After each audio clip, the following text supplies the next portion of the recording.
దుఃఖం లేకుండా సంతోషంగా ఉండాలి అంటే మనం ఏం చెయ్యాలి? నమస్కారం అండి. ఇది చెప్పటం చాలా సులువు కానీ చేయడం చాలా కష్టం. ఎందుకంటే ప్రతి మనిషి తన జీవన విధానంలో అనేక పనులు చేసేటప్పుడు అసంతృప్తికి తప్పకుండా గురవుతాడు. క్షణం ఆ అసంతృప్తి వల్ల దుఃఖం వచ్చేదానికి అవకాశం ఉంది. కాబట్టి దుఃఖం లేని స్థితి కోసం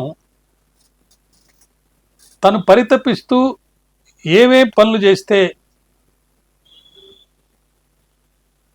అది పొందుతాడు అనేది చెప్పాలంటే చాలా కష్టమైన పని. అయితే కూడా కొంతమంది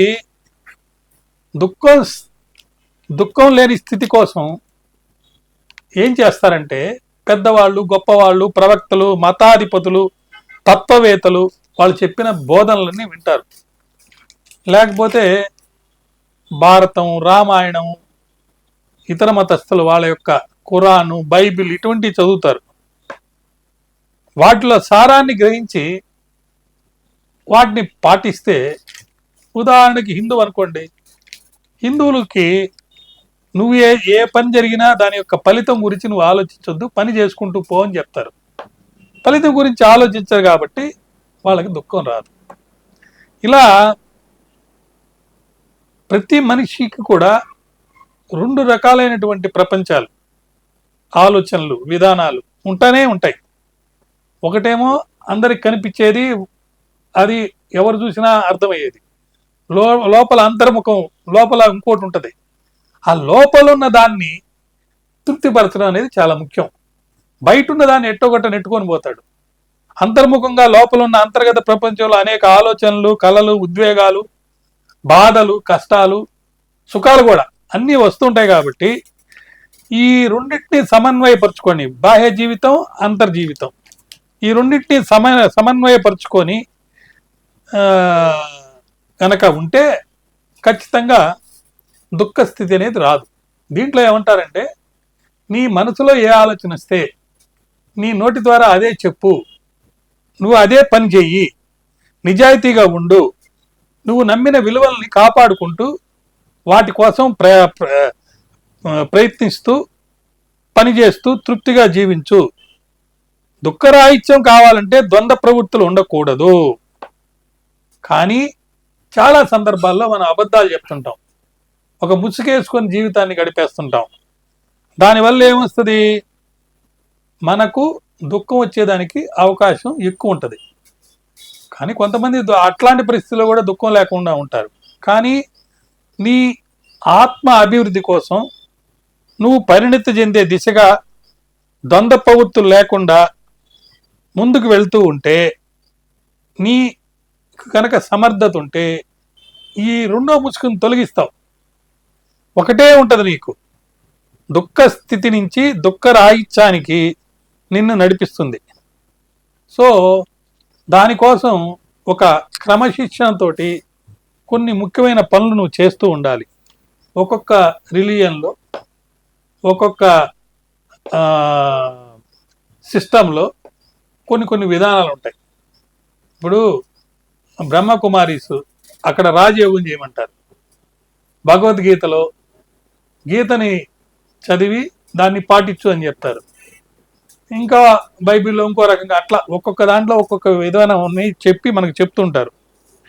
కాబట్టి అవి చేస్తూ పోవాలంటే నీ జీవన విధానంలో ప్రతి దాన్ని నువ్వు గమనించుకుంటూ పోతుండాలి. పరివర్తనాశీలమైన ప్రపంచంలో క్షణం నువ్వు నీ మనుగడ కోసం ఎన్నో తప్పులు, ఒప్పులు చేస్తూ పోతూనే ఉంటావు. అలా చేసేటప్పుడు దుఃఖం అనివార్యం. కాబట్టి నువ్వు తెలుసుకోవాల్సింది, నీ తప్పులకి నువ్వే బాధ్యుడివి. ఇంకోరి వల్ల ఈ తప్పు జరిగింది, వేరే వాళ్ళు బాధపడాలి అని అనుకుంటే కుదరదు. నీ తప్పులకి నువ్వే బాధ్యుడు అని తెలిసినప్పుడు నీకు దుఃఖం అనేది ఉండదు. నీ కష్టానికి, బాధానికి ఎవరు కారణం? నువ్వే కారణం. ఇతరుల కారణం కానప్పుడు వాళ్ళని నిందించడానికి లేదు. ఇప్పుడు చీమలు కానీ, దోమలు కానీ చూడండి, అవి చిన్నవైనా అవి అనుకున్న ప్రకారం పోతూనే ఉంటాయి. పంచదార పలుకులు ఎక్కడ ఉంటే అక్కడ చీమలు వెళ్ళిపోతుంటాయి. రక్తాన్ని పీడిచ్చేదానికి లేకపోతే పీల్చేదానికి దోమలు వెళ్ళిపోతుంటాయి. వాటికన్నా ఎన్నో రెట్లు గొప్పైన మనిషి ఇది తెలుసుకోలేకపోతున్నాడు, తెలిసినా ఆచరించలేకపోతున్నాడు, అసంతృప్తితో జీవిస్తున్నాడు. ఈ అసంతృప్తి వల్ల దుఃఖం అనేది తప్పకుండా వస్తుంది. దాన్ని నువ్వు అధిగమించాలంటే నీకు విజ్ఞానం ఉండాలి. వివేకానందుడు ఏమన్నారంటే, pure knowledge and pure love or one and the same thing, but the path of love is easier than the path of knowledge. కాబట్టి ప్రేమతో నువ్వు దేనైనా జయించవచ్చు. జ్ఞానాన్ని సంపాదించడం అంటే చాలా కష్టమైంది. కాబట్టి జ్ఞానం సంపాదించిన కంటే ప్రేమ కనుక నువ్వు గనక సంపాదిస్తే, ప్రేమతో కనుక నువ్వు ఉంటే ఖచ్చితంగా నీలో ఉన్న జ్ఞానం అనేది వెలుగులో కనపడుతుంది. నీ యొక్క జ్ఞానం వల్ల నీ యొక్క అజ్ఞానాన్ని తొలగించుకొని అంధకారాన్ని నుంచి దూరం చేసుకొని ఖచ్చితంగా నిన్ను నువ్వు దర్శించుకుంటావు, నీ అసలు స్వరూపం తెలుసుకుంటావు. అప్పుడు దుఃఖరాహిత్యం వస్తుంది. మన లోపలి శత్రులైన అరిషడ్ వర్గాలను జయించడమే అసలైన దుఃఖరాహిత్యము. కాబట్టి అరిషడ్ వర్గాల్ని జయించాలంటే పారదర్శకతతోటి, ఇందాక మనం చెప్పినట్టుగా నీ ఆలోచనకు అనుగుణంగా మాటలకు అనుగుణంగా చేతలు కనుకుంటే ఖచ్చితంగా నువ్వు ఏ మతస్థుడివైనా ఏ కులస్థుడివైనా నీ జీవన విధానంలో తప్పకుండా ఆనందంతో నీ యొక్క అమూల్యమైన సమయాన్ని సద్వినియోగం చేసుకుంటూ మంచి సాధనతో విజయాలు సాధిస్తామని చెప్పి నేను నమ్ముతున్నాను. అందువల్ల దుఃఖరాహిత్యం కావాలంటే ఖచ్చితంగా నువ్వే అన్ని రంగాల్లో నీ జీవన విధానంలో ప్రేమతో పని చేసుకుంటూ జ్ఞానాన్ని సంపర్చించుకొని అజ్ఞానాన్ని తొలగించుకొని దుఃఖాన్ని దూరం చేసుకొని ఆనందంతో ఉండాలి. ఆ భగవంతుని అనుగ్రహాన్ని ఆయన్ని మెప్పిస్తూ, ఆయన్ని ప్రేమిస్తూ, ఆయన్ని సంతృప్తిపరుస్తూ నీ క్రమశిక్షణతోటి నువ్వు సాధించాలి. అలా చేస్తే దుఃఖరాహిత్యం ఉండదని నేను భావిస్తున్నాను. నమస్కారం.